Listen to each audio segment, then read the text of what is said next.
अस्सलामुअलैकुम। आज के इस लेक्चर में हम कंडीशनल सेंटेंसेस के बारे में सीखेंगे। देखिए, कंडीशन कंडीशन का मतलब है शर्त, और कंडीशनल आप यूं समझ ले मशरूत, ठीक है ना।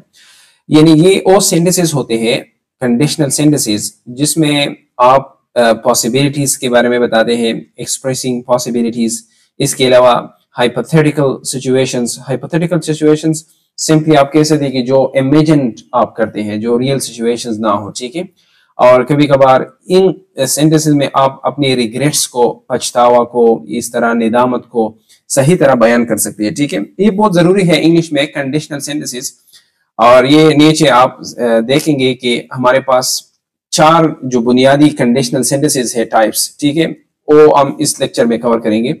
और इनके जो स्ट्रक्चर्स है कि कैसे बनाएंगे वो इंशाल्लाह आप इस लेक्चर में सीखेंगे। और इस आखिर में फिर हम थोड़े मिक्स कंडीशन जो होते हैं उनकी तरफ भी चले जाएंगे, ठीक है। देखिए, कंडीशनल सेंटेंसेस की डेफिनेशंस आप देखिए। ये कंडीशनल सेंटेंसेस, इसको कभी कभार हम इफ क्लॉजेस भी कहते हैं, ठीक है, इफ क्लॉजेस। और ये क्या करता है, express situations and their possible outcomes based on certain conditions. ये क्या करता है, एक ऐसी हालत को या सिचुएशंस को एक्सप्रेस करता है, ठीक है। और फिर उनकी जो पॉसिबल आउटकम्स हो, यानी नताइज हो, ठीक है, वो इस तरह इसमें एक्सप्रेस होता है। आपने अक्सर जुमले देखे होंगे उर्दू में कि अगर आप मेहनत करते तो आप कामयाब हो जाते। तो ये जो आप मेहनत करते, ये एफ क्लॉज है, ये एक कंडीशन है, इसमें एक शर्त है। यानी शर्त ये है कि आप मेहनत करते, ठीक है। और फिर उस शर्त के बाद, उस कंडीशन के बाद दूसरा क्लोज होगा जिसको आप रिजल्ट क्लोज कहते हैं। आमतौर पर ये मेन क्लोज होता है। उसी क्लॉज में क्या होगा, फिर स्टेट्स द आउटकम। उसका जो कंडीशन था पहला, उसका जो आउटकम है, नतीजा है, वो डिस्कस करता है, ठीक है। तो मैंने यहाँ लिखा है कि जो कंडीशनल सेंटेंसेस होते हैं इसमें दो पार्ट्स होते हैं, दो क्लॉजेस होते हैं आमतौर पर, ठीक है। एक होता है इफ क्लॉज, इसमें कंडीशन एक्सप्रेस किया होता है, यानी इंट्रोड्यूसेस द कंडीशन। और दूसरा होता है मेन क्लॉज, जिसमें क्या होता है, आउटकम होता है, ठीक है। ये मैं नीचे डिटेल में आपको बताऊंगा कि इसमें इफ क्लॉज क्या है, जिसमें कंडीशन है, और इसका रिजल्ट क्या है। तो there are four main types of conditional sentences along with mixed in inverted conditionals। हमारे पास जो कंडीशनल सेंटेंसेस की है 4 टाइप्स हैं। फिर इसमें हम मिक्स्ड भी डिस्कस करते हैं, और इसके अलावा इन्वर्टेड कंडीशनल भी, ये आखिर में डिस्कस किया जाएगा, ठीक है। सबसे पहला है जो है जीरो कंडीशनल। अच्छा, अब जीरो कंडीशनल कौन सा कंडीशनल सेंटेंस होता है, इसका स्ट्रक्चर कैसा है, और ये कौन से मकासद के लिए हम यूज करते हैं। तो ब्रैकेट में मैंने इसका जो क्या है, सिंपल वर्ड्स में मैंने बताया है, मुख्तसर वर्ड्स में, कि क्या करेगा ये जनरल ट्रूथ्स, यानी जो जनरल सच हो या जो ऑब्जेक्टिव चीजें हो, जो रियलिटी हो, ये डिस्कस हम करते हैं जीरो कंडीशनल में। या it expresses something as a fact. Usage में भी मैंने नीचे लिखा है कि जीरो कंडीशनल का काम क्या होता है। इसका काम होता है कि आप क्या कर ले कि इसमें जो फैक्ट्स होते हैं, जो हकाइक होते हैं, चाहे साइंटिफिक ट्रूथ्स हो या हैबिचुअल एक्शंस हो, यानी जो आपका मामूल हो, जो रोजाना इसका जो आउटकम हो, जो काम आप करते हैं, जो एक्शन आप करते हैं, जो कंडीशन होता है, और इसका जो रिजल्ट होता है, वो आमतौर पर क्या होगा, सेम टू सेम होगा, हर वक्त सेम होगा, या the condition always leads to the same result. अब देखें, जीरो कंडीशनल का जो स्ट्रक्चर है ये बहुत जरूरी है, आपने सीखना है। दोनों क्लॉजेज में सिंपल प्रेजेंट टेंस यूज होगा, ठीक है।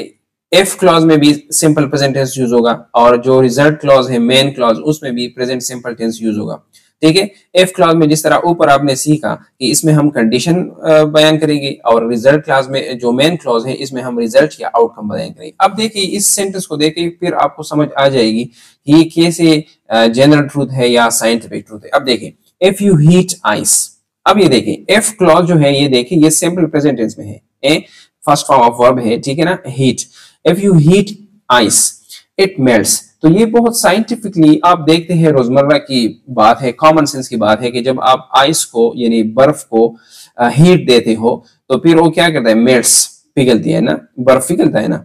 तो ये मतलब आपने देखा होगा, मुशाहिदा किया होगा, और अक्सर इस तरह होता है, जिस तरह हमने नीचे लिखा है कि सेम रिजल्ट देगा, ठीक है ना, कि रोजाना अगर जब आप बर्फ को हीट देते हो तो इट मेल्ट्स, और दोनों में simple present tense structure use हो गया। तो ये है एक जीरो कंडीशनल।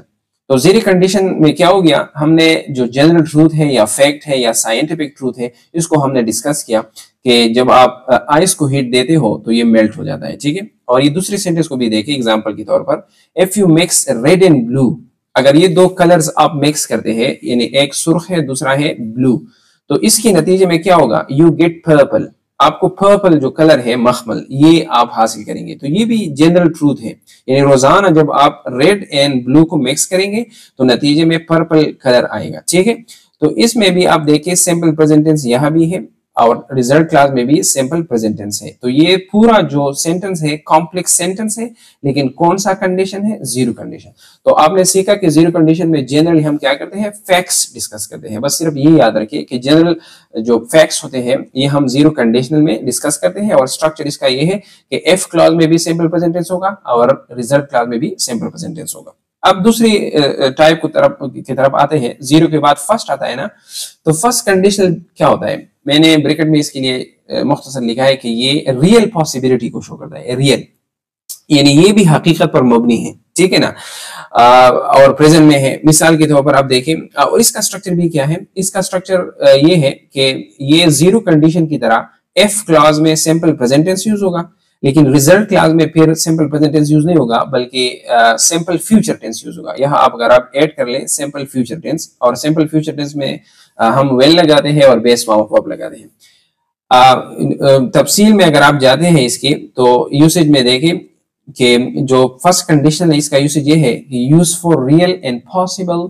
फ्यूचर सिचुएशंस, ठीक है ना, यानी आप प्रेजेंट में कोई ऐसी चीज बताते हैं कि इसका रिजल्ट फ्यूचर में क्या होगा, यानी पॉसिबल रिजल्ट्स की बात करते हैं, ठीक है, पॉसिबिलिटी की बात करते हैं, लेकिन ये पॉसिबल होता है ज्यादा। और या आप कह सकते हैं कि the condition is likely to happen, कि ये जो कंडीशन है, जो शर्त है, ये मतलब चांसेस ज्यादा है कि ये फ्यूचर में हो जाए। लेकिन फिर भी इसमें और जीरो कंडीशन की तरह नहीं है कि हमेशा इस तरह होगा, पॉसिबिलिटी फिर भी ये है कि मतलब हो भी ना जाए। मसलन अगर आप इस सेंटेंस की एग्जांपल को देखें, ठीक है, फर्स्ट कंडीशन वाली एग्जांपल सेंटेंस को देखें कि फॉर एग्जांपल कहाँ गया, कहाँ, हाँ ये वाला, कि ये नहीं, फर्स्ट कंडीशन ये वाले, ठीक है, इफ इट रेन्स, अगर बारिश बरसती है या होती है तो we will cancel the picnic, तो हम पिकनिक को कैंसिल करेंगे। अब देखें पॉसिबिलिटी ये है कि जब बारिश हो तो फिर हम पिकनिक पे नहीं जाएंगे, पॉसिबिलिटी ये है कि हम कैंसिल करें, लेकिन ये जरूरी नहीं है कि आप 100% श्योरली आप कहें कि नहीं हम कैंसिल करेंगे। पॉसिबिलिटी ये है कि बारिश भी हो और आप पिकनिक कैंसिल भी ना करें, यानी ये जीरो कंडीशन की तरह नहीं है, ठीक है, लेकिन फिर भी ज्यादा पॉसिबिलिटी ये है कि आप पिकनिक को कैंसिल करें। दूसरे एग्जांपल को देखें, if she studies hard she will pass the exam, अगर वो मेहनत करती है या ज्यादा मुतालिया करती है तो she will pass the exam, तो वो एग्जाम पास करेगी। अब इसमें ज्यादा पॉसिबिलिटी ये है कि एग्जाम पास करेगी, जरूरी बात है, जाहिर सी बात है कि जब वो स्टडी करेगी तो क्या होगा, एग्जाम पास होगा, ठीक है, लेकिन फिर भी आप 100% श्योर नहीं है जिस तरह आप जीरो कंडीशन में थे, ठीक है। तो इसमें ये थोड़ा सा फर्क है जीरो कंडीशन और फर्स्ट कंडीशन में, कि जीरो कंडीशन में हर वक्त रिजल्ट सेम होगा, और यहाँ आप कह सकते हैं कि 99% सेम आ सकता है, लेकिन फिर भी आप यूं समझ ले कि 1% इस तरह भी हो सकता है कि पास ना हो। मसलन वो ज्यादा मेहनत करती है लेकिन फिर भी वो पास ना हो जाए, मसलन कोई और रीजन हो इसके पीछे कि वो पास ना हो सके, ठीक है। तो ये हो गया फर्स्ट कंडीशन। तो स्ट्रक्चर आपने सीखा कि इफ क्लॉज में सिंपल प्रेजेंट टेंस यूज होगा और रिजल्टिंग क्लॉज जो मेन क्लॉज होता है उसमें फ्यूचर सिंपल टेंस यूज होगा। इसमें वेरिएशंस मैंने नोट की है। अब देखिए कभी कभार इस तरह होता है कि अक्सर आपने देखा होगा कि वेल यूज होता है जो मेन क्लॉज है, ठीक है, लेकिन वेल की बजाय आप कैन भी यूज कर सकते हैं, मे भी यूज कर सकते हैं, माइट वगैरह वगैरह, ठीक है। यहाँ मैंने तो शुड भी लिखा है, लेकिन शुड भी पॉसिबल है, लेकिन ज्यादा तौर पर जो मोस्ट ऑफन यूज होता है मॉडल वर्ब वो वेल होता है, ठीक है। ये बात याद रखिए फर्स्ट कंडीशन में।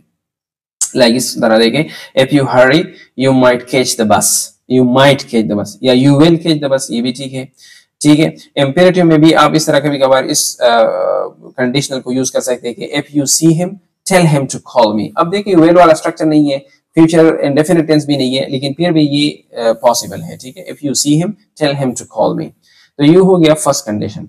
सेकंड कंडीशनल जो है इसमें हम हाइपोथेटिकल सिचुएशंस को डिस्कस करते हैं या अनरियल सिचुएशंस को डिस्कस करते हैं। और इसका स्ट्रक्चर इस तरह होता है कि इसमें अब प्रेजेंट टेंस नहीं यूज होगा, ठीक है। सेकंड कंडीशन में आप सेकंड फॉर्म यूज करेंगे या आप पास्ट सिंपल टेंस यूज करेंगे, ठीक है। और ये तो हो गया कंडीशनल, जो एफ क्लॉज है वह कंडीशन जिसमें है। और जो रिजल्ट क्लॉज है या जो मेन क्लॉज है उसमें आप ज्यादा तौर पर तो वुड लगाते हैं और इसके बाद बेस फॉर्म लगाते हैं, लेकिन इसके अलावा कुड भी पॉसिबल है, माइट भी पॉसिबल है, ठीक है। और दोबारा इसकी यूसेज की तरफ देखें कि यूज फॉर अनरियल या इमेजिनरी या unlikely situation in the present और फ्यूचर। हाँ, दो टेंसेस इसमें होंगे, या तो प्रेजेंट में ये सिचुएशन होगा अनरियल या फ्यूचर में होगा, ठीक है।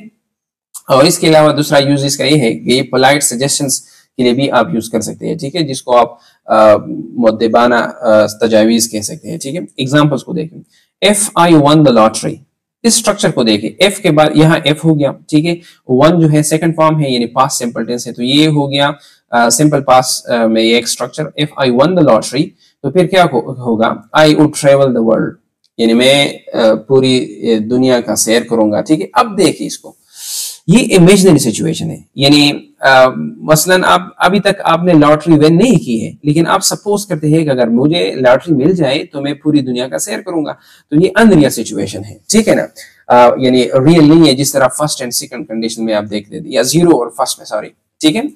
दूसरे को देखो, if she knew the answer, अगर उसको आंसर पता होता तो शी वुड टेल अस, तो हमें बताएगी या बताती, मतलब प्रेजेंट में। लेकिन असल में मसला ये है यहाँ कि उसको, ये आप सिर्फ सपोज करते हैं प्रेजेंट में, ठीक है, इमेजिनरी सिचुएशन है, यानी उसको आंसर शायद ना पता हो, इस वजह से उसने आंसर नहीं दिया, ठीक है, या नहीं बताया उसने।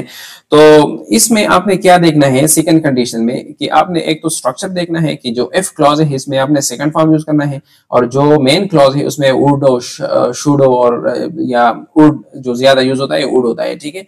और माइट भी यूज कर सकते हैं, और इसके बाद फर्स्ट फॉर्म या बेस फॉर्म आप यूज कर सकते हैं। इसमें आप इमेजिनरी सिचुएशन को डिस्कस करते हैं, यानी वो सपोज करते हैं कि इस तरह हो जाए तो ये हो गया और इस तरह, ठीक है।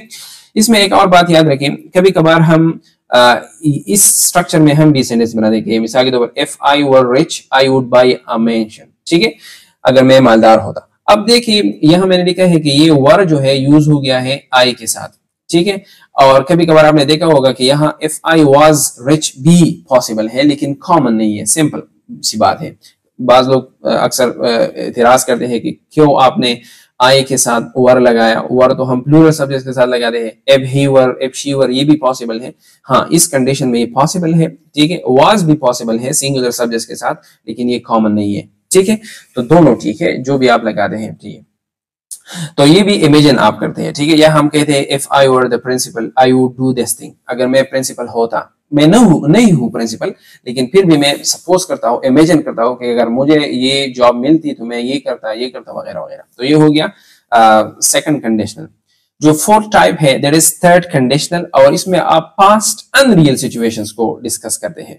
पास्ट अनरियल का मतलब ये है कि ऑलरेडी एक काम हुआ है और अब आप कहते हैं कि अगर इस तरह नहीं होता तो इसका रिजल्ट मुख्तलिफ होता। समझ आ गई बात, पास्ट अनरियल सिचुएशन। और इसका जो स्ट्रक्चर है इस तरह ये है कि आप क्या करेंगे, ये स्क्रॉल तेज होता है थोड़ा थोड़ा, अच्छा, ये थर्ड कंडीशन, इसमें ये है कि आप पास्ट परफेक्ट टेंस को यूज करेंगे, यानी हैड और थर्ड फॉर्म आप यूज करेंगे ये एफ क्लॉज में, और जो रिजल्टेंट क्लॉज है उसमें आप वुड, कुड, माइट ये सब यूज करते हैं, लेकिन हैव प्लस थर्ड फॉर्म फिर आप यूज करेंगे पास्ट पार्टिसिपल फॉर्म। नीचे देखिए सिचुएशन को, एग्जांपल्स को देखिए, if you had studied harder. अब ये देखिए हैड स्टडीड जो है ये है पास्ट परफेक्ट टेंस, और फिर ये दूसरा स्ट्रक्चर देखिए सब्जेक्ट यूज हुआ है और फिर उसके बाद वुड है, यू वुड, और फिर इसके बाद हैव है, यू वुड हैव, और पास्ट पार्टिसिपल यानी past third form the exam. अब देखिए if you had studied harder you would have pass the exam. Exam already हुआ है और आप पास नहीं हो गए हो, आप नाकाम हो गए हो, फेल हो गए हो। अब मैं कहता हूं कि असल में आपने स्टडी नहीं किया था, इस वजह से आप फेल हो गए, तो अब मैं उस सिचुएशन को रिवर्स करता हूं कि अगर आपने स्टडी किया होता यानी पास्ट में किया होता, समझ आ गई बात, तो अब आप पास हो चुके होते, ठीक है ना। लेकिन मसला यह है कि आपने स्टडी नहीं किया है और आप फेल हो गए हो, तो ये हो गया पास्ट अनरियल सिचुएशन। दूसरे सेंटेंस को देखिए, if they had left earlier they might have caught the train. उन्होंने ट्रेन को नहीं पकड़ा है, ठीक है, क्योंकि वो लेट गए हैं। तो हम कहते हैं कि अगर वो लेट नहीं जाते, यानी वो जल्दी जा चुके थे, तो फिर क्या होता, वो ट्रेन को पकड़ सकते थे, यानी ऑलरेडी काम हो गया है, उन्होंने ट्रेन पकड़ना नहीं है, इस वजह से वो लेट हो गए हैं। तो ये मतलब पास्ट में एक्टिविटी ऑलरेडी हो गई है और इसका एक रिजल्ट है। लेकिन आप कहते हैं कि अगर ये एक्टिविटी इसी तरह नहीं होती, मुख्तलिफ होती, तो इसका रिजल्ट भी मुख्तलिफ होता। तो ये सारा जो है ये थर्ड कंडीशन में हम बयान करते हैं, ठीक है। तो ये तो फर्स्ट 4 कंडीशनल टाइप्स हो गए। इसके अलावा हम मिक्स कंडीशन भी कभी कभार यूज करते हैं। इसमें हम क्या करते हैं, कंबाइंस डिफरेंट टाइम रेफरेंसेस, यानी past condition plus present result और वाइस वर्सा। लेकिन जो 4 मैंने बताया ये ज्यादा है। और इसमें आप देखिए कभी पास्ट कंडीशन और प्रेजेंट रिजल्ट शो करता है, ठीक है। If I had studied medicine past I would be a doctor now present. तो आप देखिए कंडीशन क्या है, पास्ट में है कि मैंने अगर मेडिसिन स्टडी किया होता, तो प्रेजेंट में इसका रिजल्ट ये होता कि मैं क्या बनता, डॉक्टर, ठीक है। या कभी कभार इस तरह होता है, ये रिवर्स हो गया, पास्ट कंडीशन है, प्रेजेंट रिजल्ट है। अब प्रेजेंट कंडीशन है, पास्ट रिजल्ट है कि इफ शी वर टॉलर, यानी प्रेजेंट में बात करते हैं, she would have become a model, past में है, ठीक है। लेकिन नहीं है, तो इस वजह से पास्ट में वो मॉडल नहीं बन सकी, ठीक है। इन्वर्टेड कंडीशन, इसको हम फॉर्मल यूसेज के लिए यूज करते हैं। इसमें क्या होता है, use to make sentences more formal by omitting if. इसको आप क्या करते हैं, एफ इसमें आप नहीं लगाते, ठीक है। और फिर मिसाल के तौर पर आप देखें, इसमें फिर फर्स्ट कंडीशन हम इस तरह यूज करेंगे कि should you need help call me. If you need help असल में ये था, लेकिन इसमें एफ रिमूव किया गया और इसका जो स्ट्रक्चर है थोड़ा चेंज हो गया, तो इस वजह से हम इसको कहेंगे ये इन्वर्टेड कंडीशनल है। ये वो फर्स्ट और सेकंड उसमें है ज्यादा, लेकिन एफ इसमें नहीं है, ठीक है। सेकंड कंडीशन भी इस तरह है कि were I you I would apologise. इसमें ये असल में इस तरह था कि if I were you I would apologise, और इस तरह थर्ड कंडीशन।